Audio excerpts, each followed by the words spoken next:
Selanjutnya kita akan membahas kesebangunan segitiga dan lingkaran ya.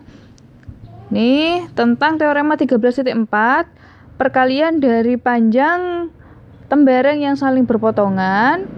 Di sini dikatakan bahwa jika dua tembereng berpotongan di dalam lingkaran, maka perkalian dari panjang segmen salah satu tembereng itu sama dengan perkalian dari panjang segmen-segmen dari tembereng yang lainnya. Nah, pada gambar itu di sini A dikalikan B itu sama dengan C dikalikan D.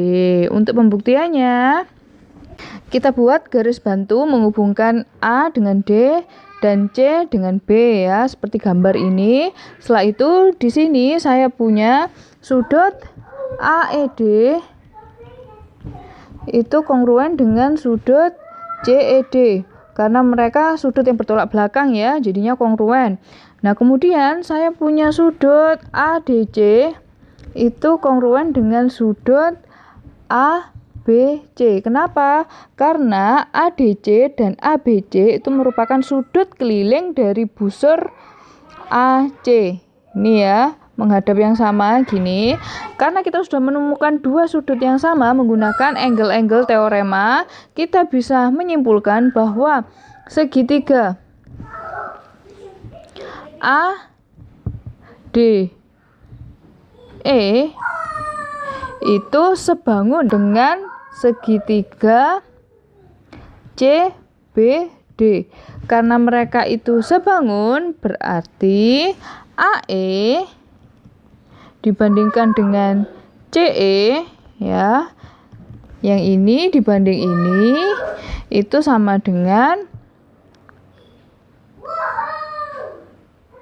ED dibanding dengan EB.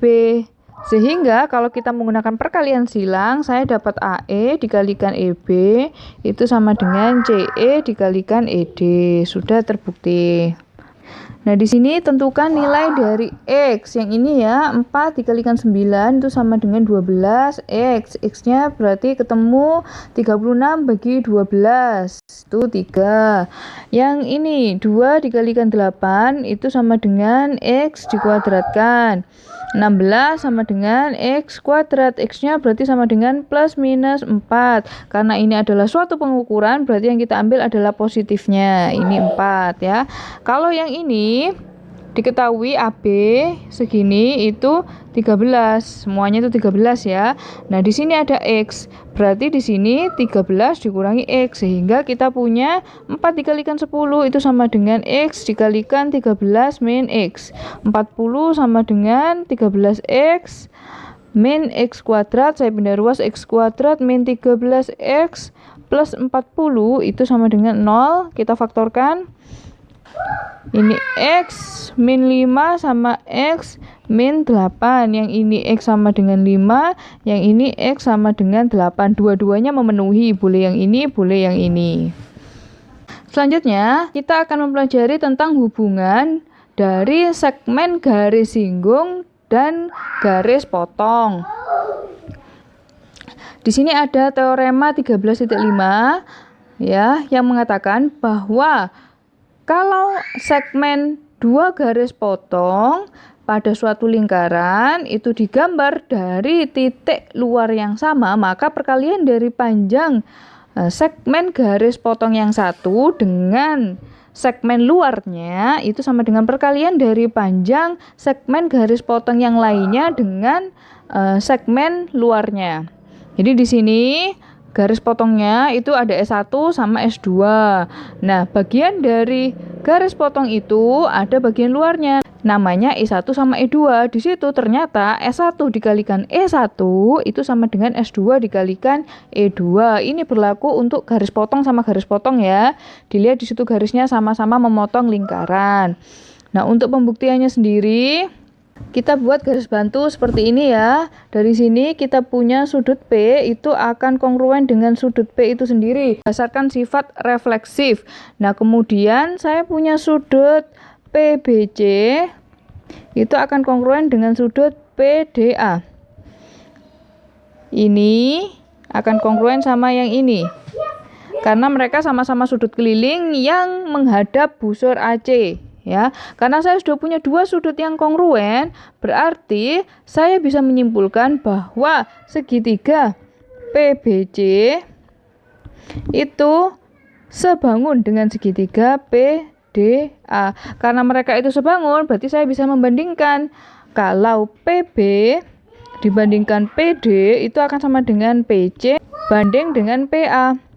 Sehingga menggunakan perkalian silang saya dapat PB dikalikan PA ini sama dengan PD dikalikan PC. Contoh 13.10 ya, berarti di sini yang panjang ini 8 dikalikan yang luar 3, ini akan sama dengan yang panjang ini X dikalikan yang luarnya 2. 8 kali 3 24, ini sama dengan 2x, x-nya ketemu sama dengan 12. Ya sudah. Sekarang yang ini. Yang panjang 10 dikalikan yang luar 4 itu sama dengan yang panjang ini x plus 5 dikalikan dengan yang luarnya 5. 40 sama dengan 5x plus 25. 5x sama dengan 15. X-nya ketemu sama dengan 3. Nah sekarang kalau dari dua garis potong tadi, salah satu garis potongnya kita geser sampai dia menjadi garis singgung ya. Akhirnya didapat di teorema 13.6 itu adalah perkalian dari garis singgung dan garis potong. Ternyata kalau ini garis singgung dengan garis potong, dapatnya T kuadrat itu yang garis singgungnya ya. T kuadratnya itu sama dengan S dikalikan yang E. Sama seperti tadi, garis potong dikalikan bagian luarnya. Untuk pembuktiannya sama seperti yang teorema 13.5, bisa kalian pelajari sendiri. Nah di contoh 13.11 ya, yang A, berarti kita punya yang garis singgung kan yang ini, berarti 8 kuadrat itu sama dengan yang panjang 16 dikalikan X. 64 sama dengan 16X, X-nya berarti ketemu sama dengan 4, sudah. Sekarang yang C saja ya. Kalau yang C, garis singgungnya yang ini, 12 kuadrat itu sama dengan yang panjang 7 plus X dikalikan sama yang pendek yang bagian luar yaitu X.